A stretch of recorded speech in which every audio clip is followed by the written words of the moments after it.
একটার পর একটা স্টেশন আমরা যখন এগিয়ে যাচ্ছি আমাদের ডেস্টিনেশনের দিকে, আরও মনে হচ্ছে কত তাড়াতাড়ি গাড়িটা চললে আমরা আরও তাড়াতাড়ি হয়তো পৌঁছে যেতাম। তো যাই হোক, ট্রেন তো ট্রেনের গতিতেই চলবে, আমাদের কথা মতো তো চলবে না। যেখানে সিগন্যাল পাচ্ছে না সেখানে তো দাঁড়িয়েই যাচ্ছে। কিন্তু এই যে সুন্দর প্রকৃতি, এই প্রকৃতি চোখের সামনে দিয়ে যখন যাচ্ছে মন প্রাণ ভরে যাচ্ছে। গরম হয়তো আমাদেরকে একটু হলেও বিচলিত করেছে, আমাদেরকে মানে অস্থির করে তুলেছে, কিন্তু তা সত্ত্বেও আমরা যে যাচ্ছি এত সুন্দর জায়গায় সেটা যখন ভাবছি তখন মন থেকে আনন্দ ছাড়া আর কিছুই আসছে না আর কি। তো যাই হোক, সবাই একটু ক্লান্ত হয়ে গেছে এখন, কারণ অনেকটা টাইম আমরা হই হুল্লোড় খাওয়া দাওয়া তোমরা দেখেছোই আগের ব্লগে যে সব কিছু করে অনেকটা টাইম স্পেন্ড করেছি। আর যেহেতু ট্রেনটা আমাদের লেট করে দিয়েছে সেজন্য আমাদের মানে ডেস্টিনেশনে যেতে আমাদের প্ল্যাটফর্মে ঢুকতে অনেকটাই দেরি হয়ে গেছিলো। তো বিকেলের পর সন্ধে হয়ে এসেছিলো আর কি, যেটা আমাদের আরও আগে হয়তো পৌঁছে যেতাম। তো কিছুক্ষণ ধরে আমরা এরকম কেউ কেউ স্টেশনের মানে যখন আসছে, কেউ যে স্টেশন আসছে সবাই নামছে, আমরা এসে একটুখানি দাঁড়াচ্ছি গেটের সামনে। তো কি সুন্দর সুন্দর জায়গাগুলো সেগুলোই দেখছি আর তোমাদের স্টেশনের নামগুলো দেখানোর চেষ্টা করছি একটার পর একটা। এরকম গ্রামীণ স্টেশনগুলো দেখতে এত ভালো লাগছে, মানে এক একটা স্টেশন তো বোঝাই যাচ্ছে না যে এটা স্টেশন, মানে রাস্তা আর প্ল্যাটফর্ম মনে হচ্ছে একই। তো প্ল্যাটফর্ম তো আমরা বুঝতেই পারিনি, দেখলাম গাড়ি এসে থেমে গেল। আমরা ভাবলাম যে এটা তো রাস্তা, তখন দেখলাম না রাস্তা নয়, এটা একটা প্ল্যাটফর্ম, যেহেতু প্ল্যাটফর্মের নাম দেওয়া রয়েছে। যাই হোক, বেশ ভালোই লাগছিল। আর দেখতে পাচ্ছ তো এখানে পদ্ম ফুলের চাষ হয় বলে কত স্থল মানে জলপদ্ম, সরি স্থলপদ্ম নয় জলপদ্ম আর কি হয়ে রয়েছে মানে এখানে। এগুলো তো এখনও অবধি পদ্ম ফোটেনি আর কি, চাষ করা হয় এখানে। তো পাতাগুলো দেখতেই পাচ্ছি কী যে ভালো লাগছে দেখতে, মানে একটার পর একটা জমি শুধু পদ্ম ফুল। তা আমি গেটের সামনে এসে কিছুক্ষণের জন্য দাঁড়ালাম, এত সুন্দর হাওয়া দিচ্ছে, যেহেতু বিকেল হয়ে এসেছে আরও হাওয়াটা বেশ ভালোই লাগছে। তার সামনে দিয়ে একটা কয়লার গাড়ি চলে যাচ্ছে, মালগাড়ি আর কি। তো ভীষণ ভীষণ এনজয় করছিলাম, তো সেটাই বলছিলাম যে এত হাওয়া দিচ্ছে যে এখানে এসে না দাঁড়িয়ে আর পারলাম না, গেটটা ফাঁকা ছিল। তো নিজেকে ধরে রেখেছি কারণ পড়ে না যাই যাতে। তো ক্যামেরা হাতে নিয়ে আর তোমাদেরকে দেখানোর চেষ্টা করছি যে ধূ প্রান্তরগুলো কত সুন্দর, কত মানে মনোমুগ্ধকর। আমরা তো এরকম পরিবেশ পাই না। তাল গাছ দেখো, সারি সারি তাল গাছ একদম ছোট ছোট করে মানে করা, খেজুর গাছও তাই। কত খেজুর হয়ে রয়েছে, কত বছর পরে খেজুর দেখলাম। মানে গাছের এই খেজুর ছোটবেলায় কত খেয়েছি কুড়িয়ে আর কি। তো বাড়িতেও গাছ ছিল আমাদের, তো সেই কথা মনে পড়ে গেছিলো, সেগুলোই আমরা সব আলোচনা করছিলাম। সেই সব গাছপালা তো আমরা এখন দেখতেই পাই না সত্যি কথা বলতে। তাল গাছ, খেজুর গাছ এগুলো আমরা আর কজন দেখতে পাই, আর এত ছোট ছোট মানে হাতের নাগালে আর কি পেয়ে যাবে আর কি, মানে পারতে পারবে। তো সেইগুলো নিয়েই আমরা সবাই আলোচনা করতে করতে কিন্তু এগিয়ে যাচ্ছি কন্টিনিউ, আর ভাবছি কখন গিয়ে নামবো। অত্যাধিক রোদের তাপ তখনও কিন্তু কমেনি, বিকেল কিন্তু গড়িয়ে এসেছে তবুও রোদের তাপ কমছে না। আর এই সবুজের দিকে তাকালে এত ভালো লাগছে সত্যি। আমরা তো এই সবুজ প্রকৃতিকে হারিয়েই ফেলছি দিনকে দিন, তাই না? কোথায় এত সবুজ আমাদের এখানে, কোথায় তাকাতেই পারি না। কিন্তু এখানে দেখো মাঠকে মাঠ, গ্রামকে গ্রাম, শুধু গাছপালা, নদী, নালা, জল এগুলোই রয়েছে। ভীষণ ভালো লাগছে। অনেকক্ষণ ধরে গেটের সামনে এসে দাঁড়িয়ে দাঁড়িয়ে এই প্রকৃতির অনুভবগুলোকে নিচ্ছিলাম আর কি। তো সবাই বসে আছে সবার জায়গাতে, সবাই একটু চুপচাপই হয়ে গেছে, কারণ অনেকটা সময় কেটে গেছে, আর কতই বা হই হুল্লোড় করবে। দাদাভাই ওই পাশের গেটটায় দাঁড়িয়ে রয়েছে, আমি এই পাশেরটায় দাঁড়িয়ে রয়েছি। এই করতে করতে কিন্তু একটার পর একটা স্টেশন আমরা কাটিয়ে এগিয়ে যাচ্ছি।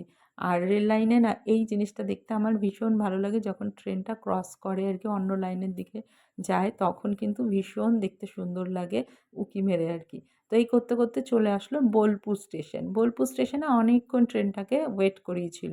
তা আমি কিন্তু ওখানে ফটো তোলা, রিলস করা প্রচুর করেছি। আমি কেন, সবাই আমাদের নেমে পড়েছিল। তো হাঁপিয়ে গেছি এবার আমিও, তো ঘুমিয়ে পড়েছি একটুখানির জন্য, কিছুক্ষণের জন্য, কখন যেন দাদাভাই সেই ক্লিপিংটা নিয়ে নিয়েছে। সবাই এবার ব্যস্ত হয়ে উঠেছে, আর কারোর ভালো লাগছে না কতক্ষণে নামবে।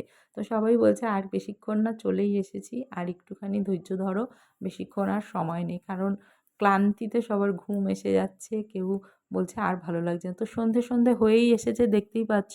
আমরা কিন্তু চলে আসলাম তারাপীঠ স্টেশন, নামবো না তারাপীঠ স্টেশনে, আমরা নামবো হচ্ছে রামপুরহাট জংশনে আর কি। তো মন্দিরটা কি ভালো লাগছে।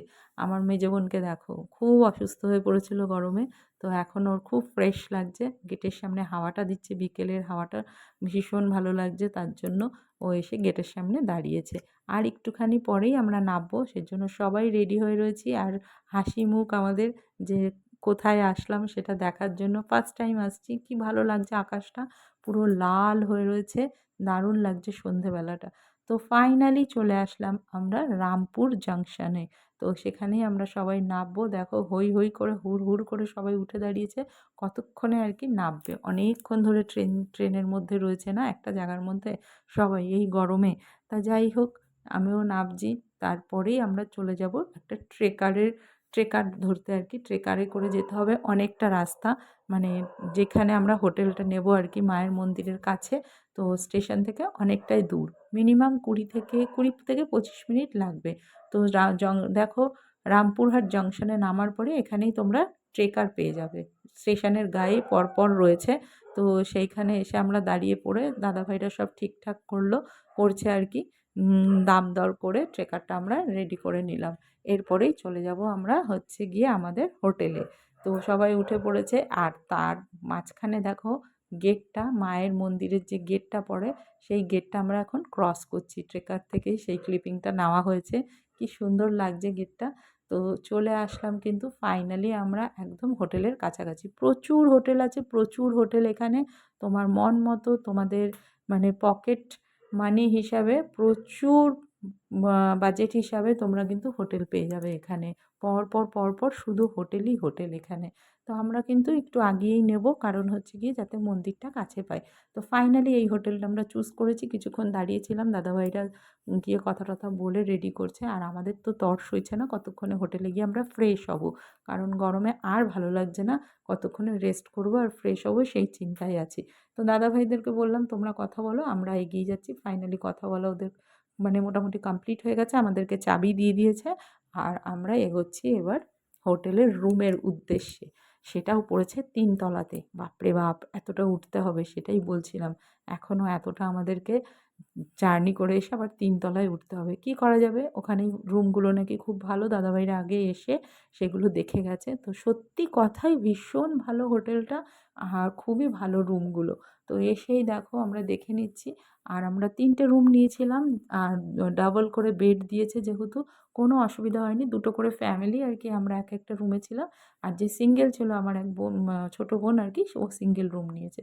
তো আমার ননদ আর আমি এই রুমটা নিয়ে নিয়েছি। কি বড় বড় বেড দিয়েছে দেখো, এসি তো রয়েছেই, কোনো অসুবিধা নেই। এসে ফ্রেশ হয়ে নিয়ে একদম রিল্যাক্সে একটু বসে নিলাম, কারণ আর ভালো লাগছে না। একদম স্নান টান করে রেডি হয়ে নিয়েছি।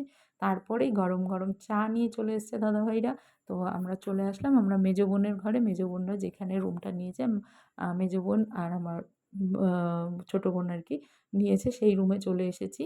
এসে এখানে বসে আমরা গল্প আড্ডা চা খেতে খেতে আমরা কিন্তু খাবারের অর্ডার আগেই দিয়ে এসেছিলো দাদাভাইরা আর কি। তো এখানে দেখো, এটা দেখে মনে হচ্ছে না মাটন কষা, মাটন না চিকেন কষা।